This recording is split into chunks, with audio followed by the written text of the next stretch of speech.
Hello everyone.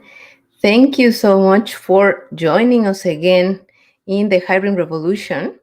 My name is Iska Gonzalez. I'm an international talent acquisition consultant and recently named LinkedIn top voice for job search and careers. And I'm very happy to have again these sessions in English. I'm originally from Mexico City and I'm currently in Cleveland, Ohio. And the reason why I'm creating content in English as well is because I like to think mainly in all the people in Latin America or in different countries where English is their second language. And sometimes we feel that it's really complicated to communicate or speak, but no, we have to speak English. You can interact with native speakers. And the most important thing is you can communicate, you can talk about different things. So through the hiring revolution, I'm always sharing. Information and things related with talent acquisition, because that's my main expertise, but also human resources, things like burnout prevention. And today in particular, a specific topic that I've been thinking about for a few months, since I have now two kids and my house is full of onesies and clothes. I started to think more about sustainable fashion. So I decided to invite a friend to talk about this topic because, and I was sharing with her, I'll introduce her in a second, but I was sharing with her sometimes the influence we can have in our lives, it doesn't have to come from like a famous influencer or like a YouTuber. Sometimes these type of things come from regular conversations that you have with your friends. And this is exactly a conversation I have with her. And we've been talking about this. She's a reference for me in terms of fashion, and she always makes me feel inspired to dress nicely and to feel pretty. It doesn't matter what you're wearing, just feel pretty and feel good for everything you do. So please let us know where you are joining us, what country you are, what city you are, and also please feel free to share with us your thoughts and questions if you have. I think it's important to talk about these things today. We are talking about sustainable fashion. And for that, I'm just going to welcome my friend Katie Ferdosi. Hello, how are Yes. you? Good. How are you? I'm doing so great. I'm so glad that you had me on here, and I feel really honored to be able to talk to you about this. I feel like this is a very important topic, and it affects everybody. So it's something that is near and dear to my heart, and I know you feel the same way. Yeah. Because I was sharing when I was telling people. Mainly, I create content on LinkedIn, and I was sharing like this might be an uncomfortable conversation because for certain people, fashion might be something like it's not important. It's like, oh, fashion is for girls, or fashion is something that only women care about. But the thing we're going to talk about today, which is sustainable fashion, and why people are starting to talk even more about ethically made clothes and environmentally friendly, is because it affects our life, our planet. Like everything in our society has to do with fashion because, hey, I don't know about you, but I wear clothes every day. Yeah, So here it's we are. important. And here I just want to welcome Liz Urquijo. She's from Colombia. Thank you, Hi. Liz, for joining us. Colombia is also like nowadays. I was sharing with Katie actually that there's a lot of great designers in Colombia, and fashion from Colombia is, like out there in the world. So thank you, Liz, for joining us. So first, before we start, Kate, if you want to please introduce yourself, share something about you with the audience, and then we start. Okay, so I am Katie Ferdosi. I grew up outside of Cleveland in a smaller town, and then I went to a fashion school. I majored in fashion merchandising with a minor in marketing at Kent State University, and that's just outside of Cleveland. Once I finished my schooling, I went into the retail market and managed some stores for the Limited brands, which was under Les Wexner, which is the owner. So this was like at the time, I think 2009. They had the Limited, they had Express, so a lot of like business clothes, suits, and then they also had Victoria's Secret, White Barn Candle Company, Bath and Body Works. So that whole conglomerate of brands. And I worked there for a number of years, and I moved to Cleveland. And after that, I went into managing at an Urban Outfitters store, which was actually Anthropologie. So Anthropologie is owned by Urban Outfitters, which again has Free People, Terrain, a bunch of different stores under their umbrella. So I've been in retail for a really long time. I then moved out of it and managed a couple smaller stores before having a son. And so now I'm a stay-at-home mom, but I've just worked with the public, and I've worked with retail stores and people shopping for not only work clothes, but also, you know, fun clothes that express their personalities. And Anthropologie, when I went in, was very much about fair trade and sourcing different merchandise that was made with ethical intent. And being there for a certain amount of time, some of the price points started to go down, and I think some of the places as far as manufacturing changed. So when it was time for me to leave, the whole culture seemed to feel like it was changing. And really asking, when people would come into the store, the price point that it was, a lot of these people had families and things, and I'm trying to sell something that's very expensive to somebody who has kids. Started to feel a certain way to me. So when I left, it felt like the right time. And ever since then, the thought of that, the idea of that has been on my mind, and looking at fashion in a certain kind of way now that I'm a mother as well. It's interesting because as you get older, or as you learn different things and learn about yourself, you start to feel differently about some things sometimes. So hopefully some of the things that we talk about today will enlighten some people and help them to see fashion maybe a little differently. No, of course. And thank you so much for sharing that. Because start talking about it can make a change. It can make an impact. And I invite all the people that is joining the conversation, either from YouTube, Facebook, or LinkedIn. You can also interact and, as I said, share where you are from, because we have a topic in common. And this means that we are interested in making a change as well, an impact.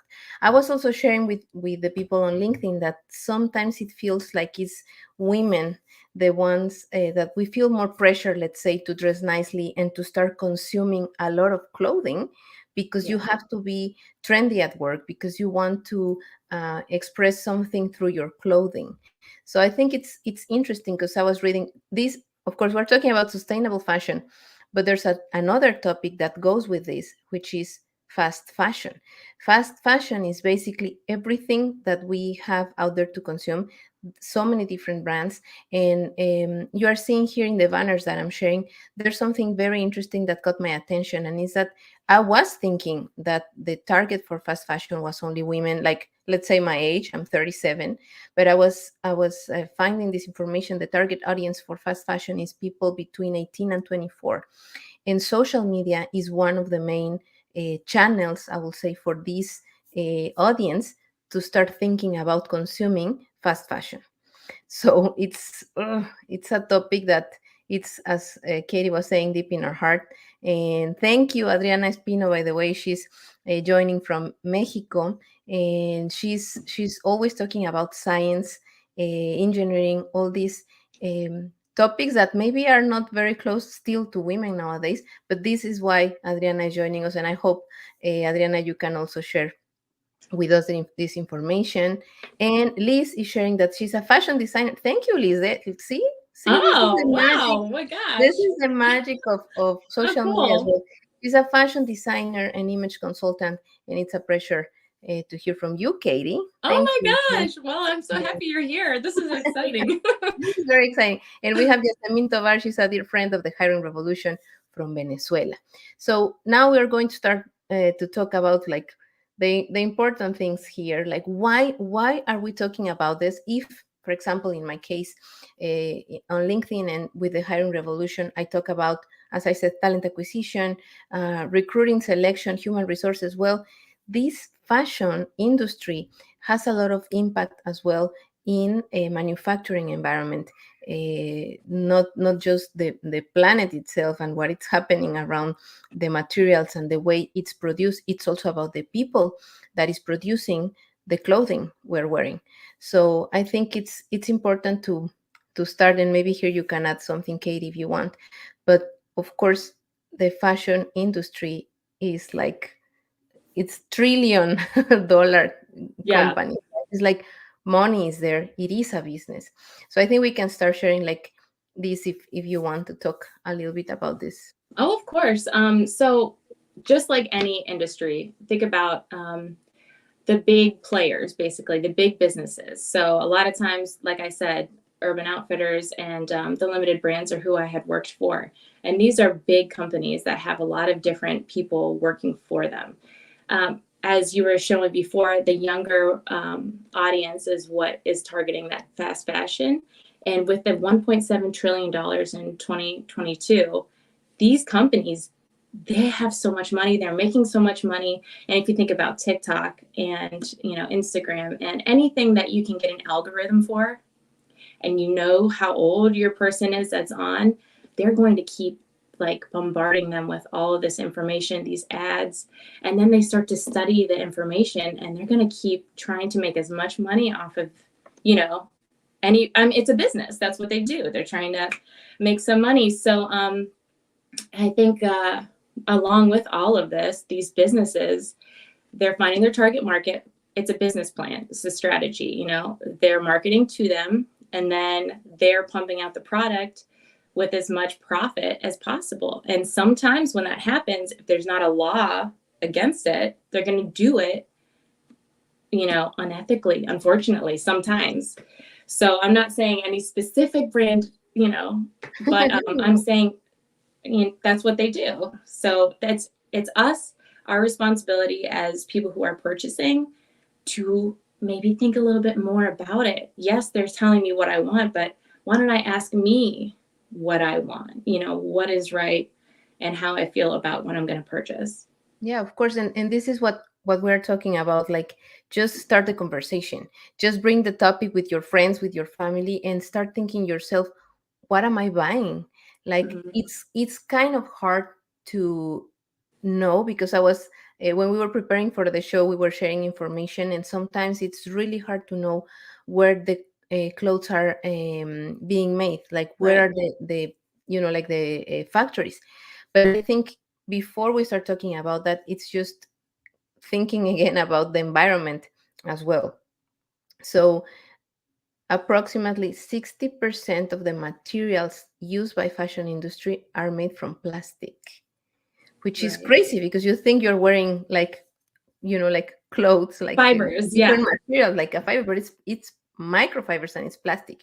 And Right. this is also something that I think one time I really noticed one time, like when I was cleaning my dryer, like these little I don't know how to call them in It's English. like lint. It's like the, Yes, the, yes. the fibers left over from the Yeah, dryer sheets and you have all things. that powder, all that dust, and then you take care of the dryer, and it's in the air. Yeah. Like, you are also breathing that. So Right. this, I think it's important to think about this every time we do our laundry. An average of 9 million microfibers are released into wastewater treatment plants, and these cannot be filtered. So Yeah. this is going to end up in the ocean.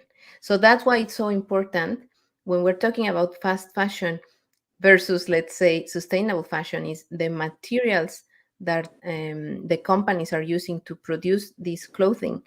And as I said before, like the people who's working there, that's why this is not, it's not ethical, and it's No. like absolutely not environmental friendly.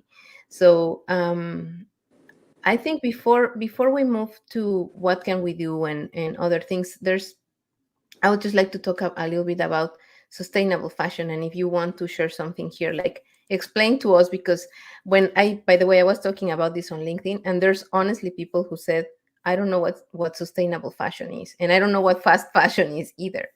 So Well, what if you is, think about these, like I said, the businesses that are selling you your product, they're not telling you about it. You know what I mean? They're telling you how great this product is. It wicks away your sweat. You know what I mean? Like things like Under Armour, things that like wick away your sweat and keep you dry and do all these great things.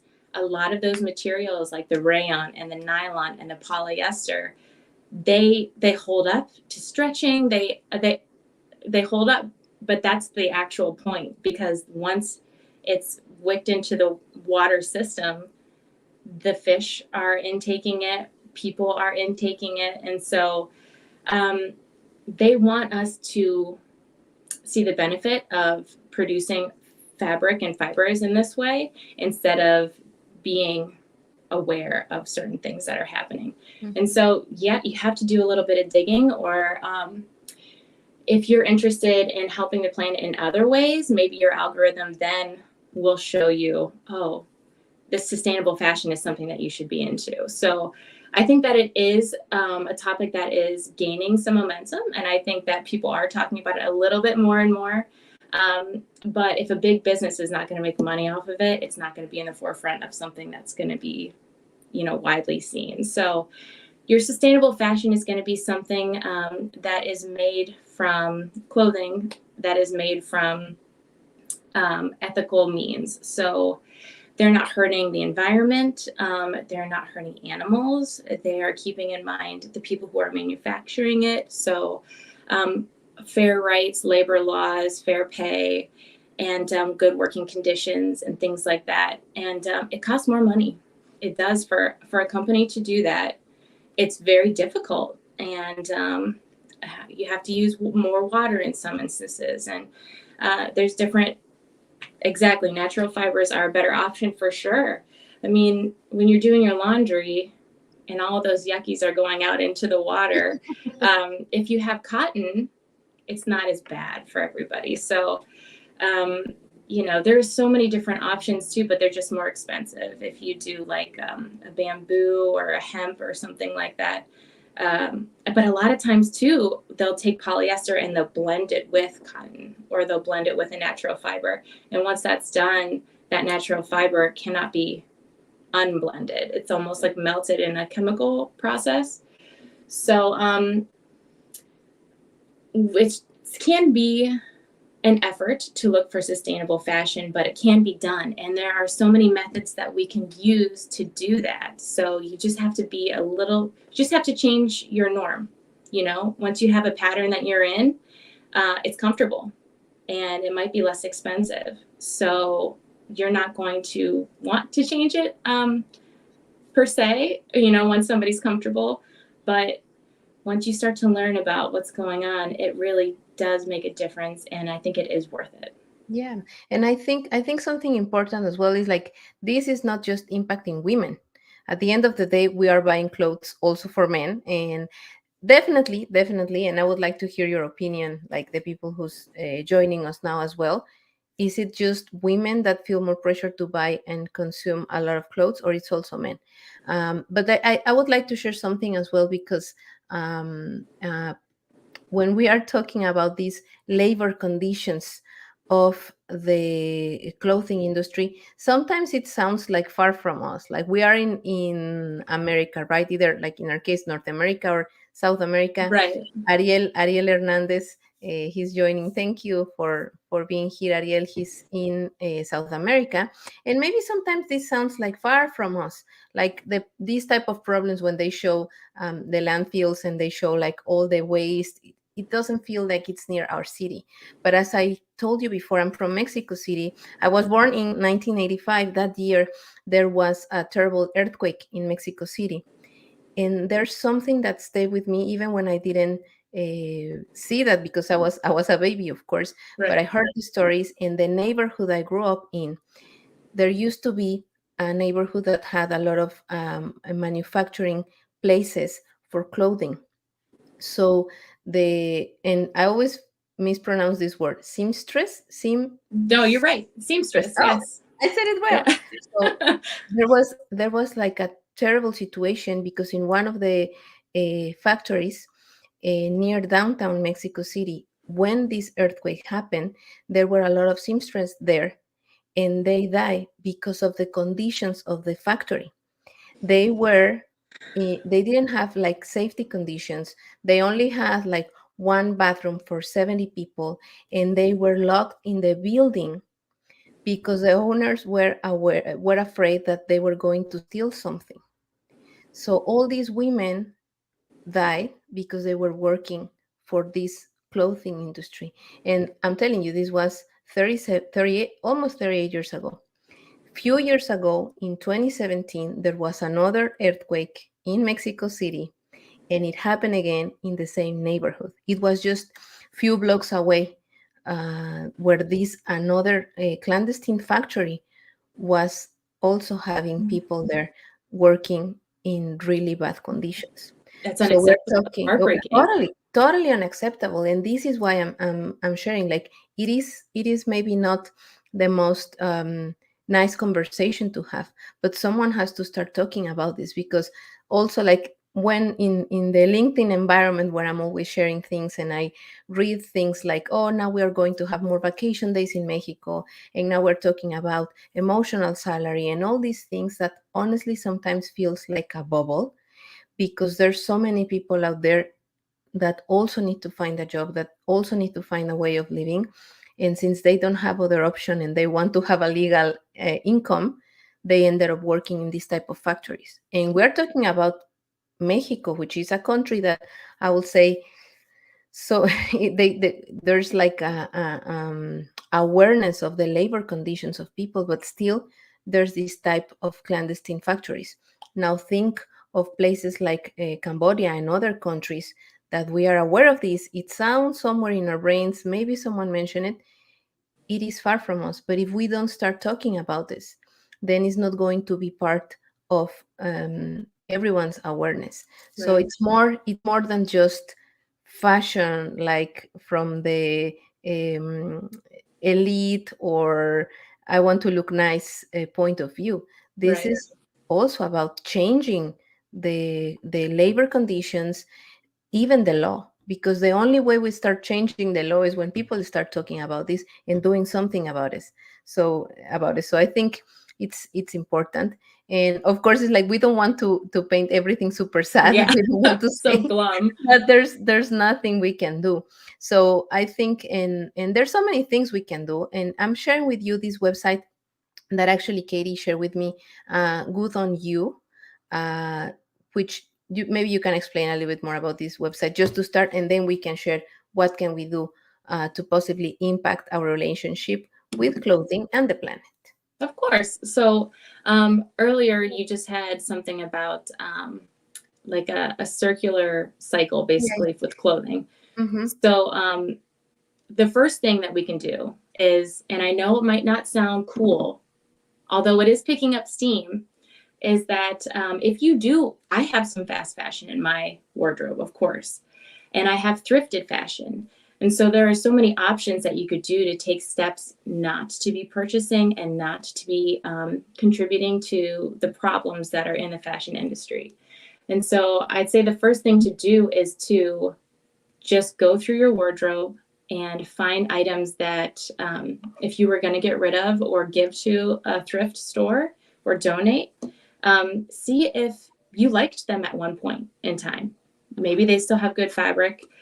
Maybe you can get it altered. So see what you can do to salvage your own clothes. And then the next thing to do would be to,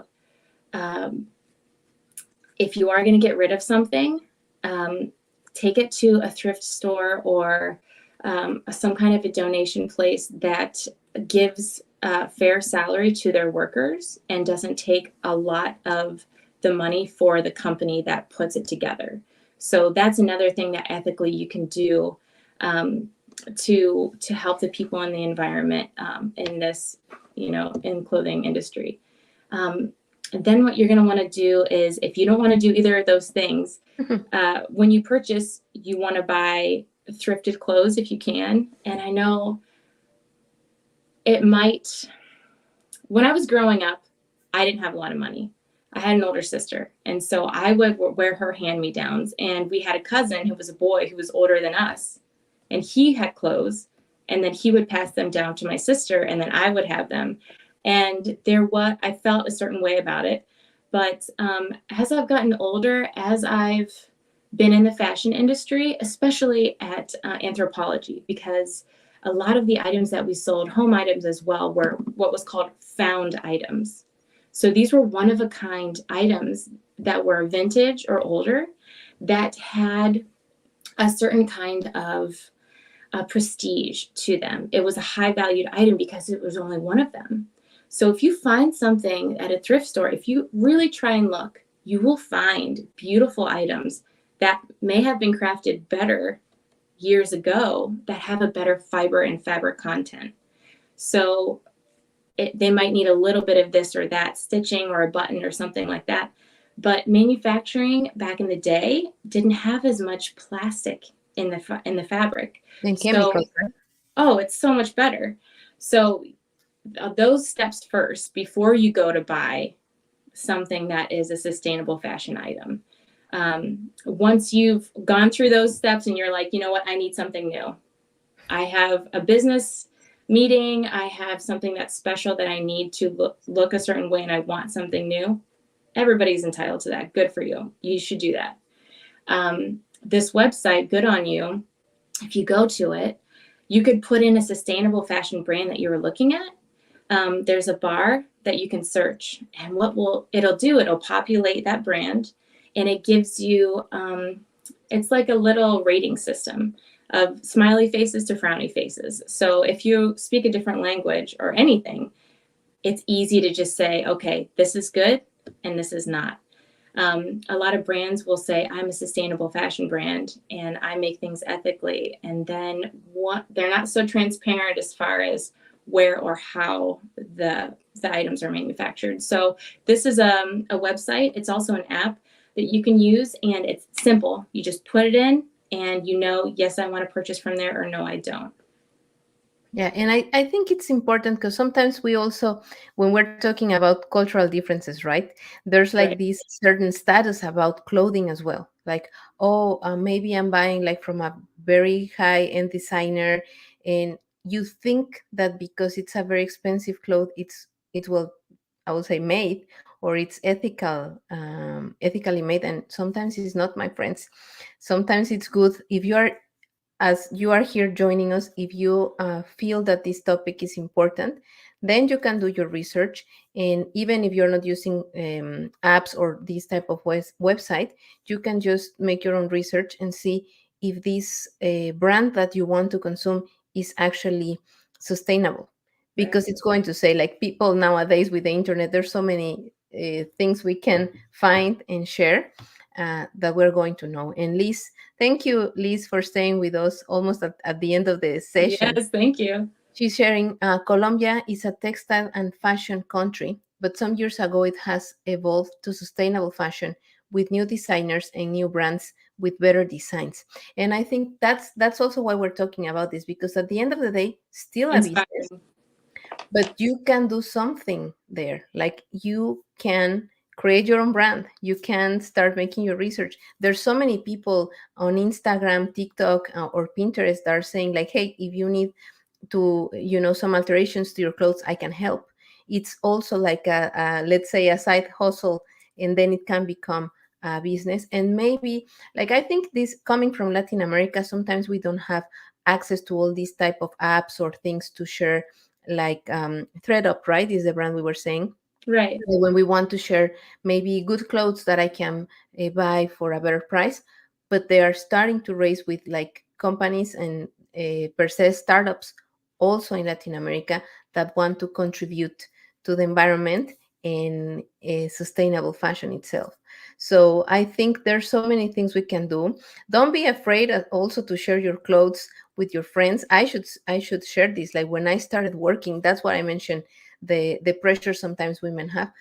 I was just recent graduate. We didn't have a lot of money, and one of my friends that was already working, she just shared with me clothes that she wasn't wearing anymore, that they were really nice, and that, thank God, we were the same size. And I could wear, and it was like I was very well dressed. It wasn't new, but now that I think about it, I'm so glad that we did that, because I was giving like another opportunity to those clothes that could ended up in a landfill. So Right.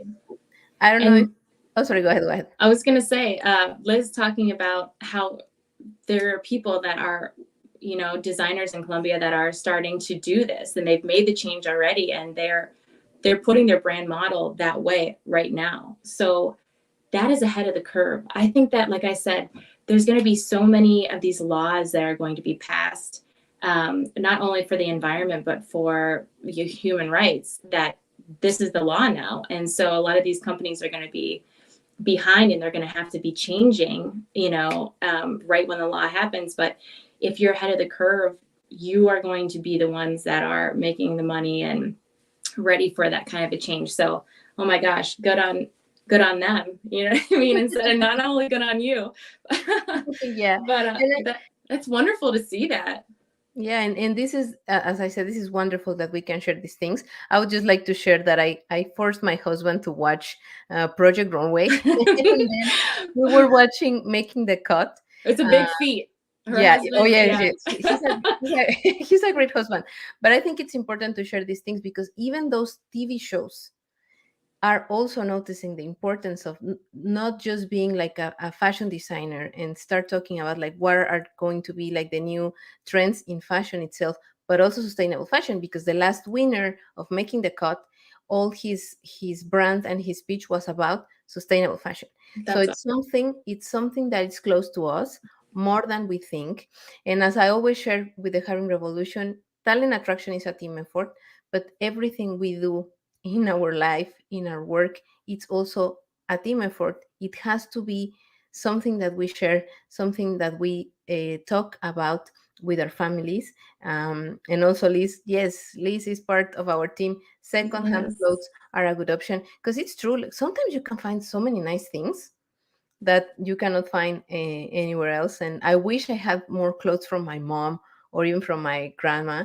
And this is something that I would like you to share, Katie, if you feel comfortable, because I think it's something beautiful. There's so many things in our life that also are making us buy new clothes, like weddings, right? Because if yes, you're the guest, then you need 10,000 dresses. And of course, if you are the bride, you are like expecting to have a brand new dress. But I would like us to close our conversation, if you can share your experience with your wedding dress.